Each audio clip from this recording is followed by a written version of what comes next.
Hello everyone, hope you're doing well and welcome to the Python complete course. In this video we're going to learn about sit in Python. Before jumping over to the main point, hit the subscribe button and hit the bell icon. It will motivate us for creating more useful content for you. Do you know what is the uses of a sit in Python? Well, don't worry, at the end of this video you will learn everything about sit in Python. So let's get started.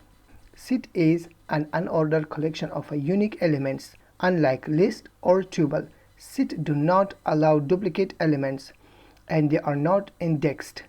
This means that you cannot access sit items using the index.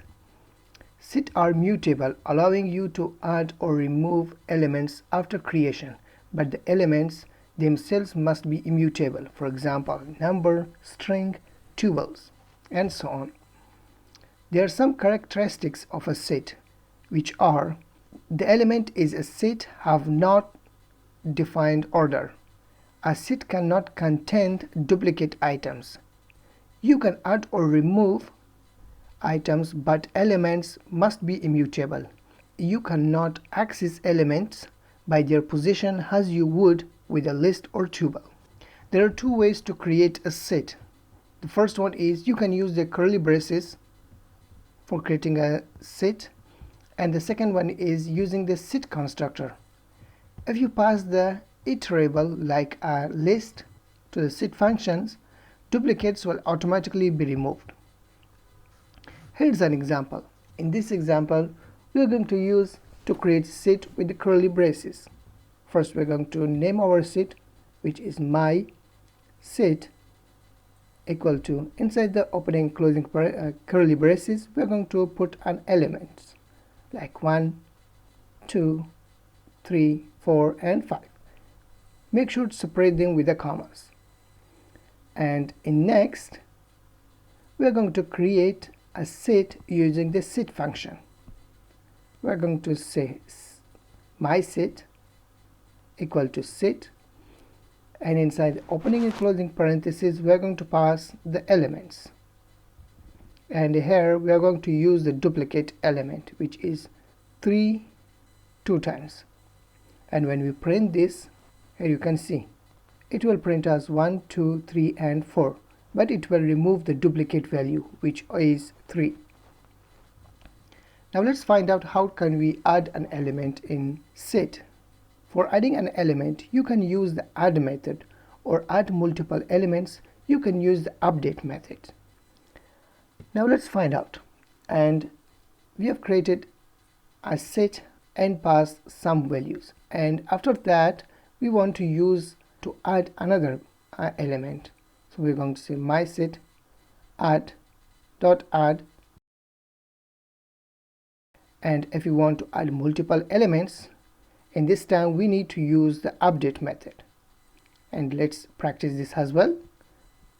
We're going to say my sit dot update, and here we're going to pass 2 or multiple elements and separate them with the commas. And when we print this, and you can see the output.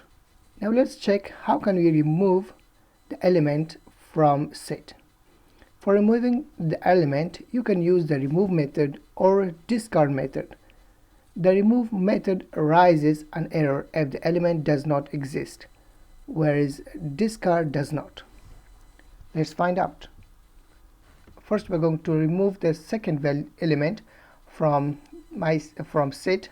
So we're going to say my sit dot remove, and inside the opening closing parentheses we're going to say 2. And now let's check the discard method, and we are going to say discard dot my sit dot discard, and here we're going to pass the value.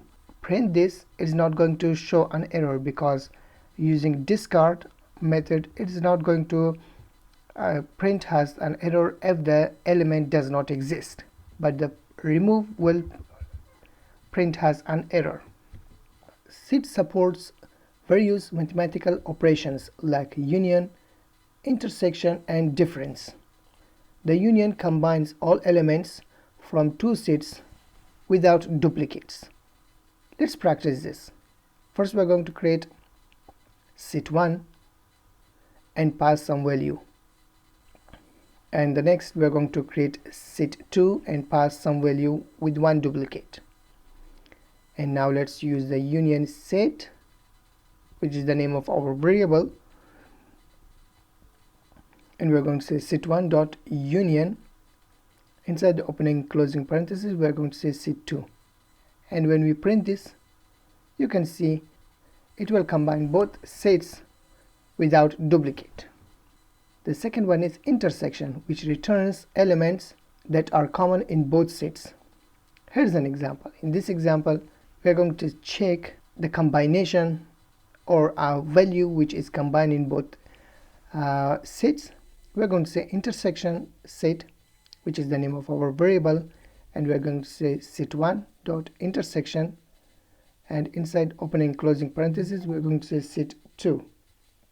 And when we print this, you can see it will print as 3, which is combined in both sets. The third one is difference, which returns elements that are in the first set but not in the second. Let's find out this as well. We're going to say difference set. Again, it's the which is the name of our variable, and we're going to store sit1 difference sit2. And when we print this, and you can see fourth one is symmetric difference, which returns elements that are in either of the sets but not in both. First we're going to create an variable which is sit1 dot symmetric difference sit2, and when we print this, and you can see the result. There are some other methods in set which are copy, clear, is subset, is superset, and pop. The set comprehension allows for the creation of a sets in concise and readable way. Here's an example. In this example, we are going to say square equal to x by 2 for x in range 6. Here we want to print the square of 6 elements, and when we print this, you can see the result.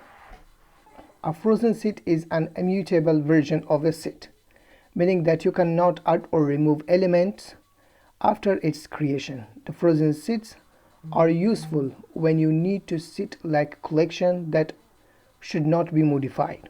Here's an example. In this example, we are going to say my frozen set is equal to frozen set, and we are going to pass the elements. And when we print this, you can see the result. The set automatically removes duplicate from the collection. It will check if an element is in the set is highly efficient. Sets support operations like union, intersection, and difference, making them ideal for tasks like comparing. Set in Python are a powerful tool for working with a collection of a union and order elements. They are particularly useful for tasks that involves a uniqueness, membership checks, and mathematical set operation. That's it. Hope you understand until this point. If you have any question, any suggestion, please leave the comment below.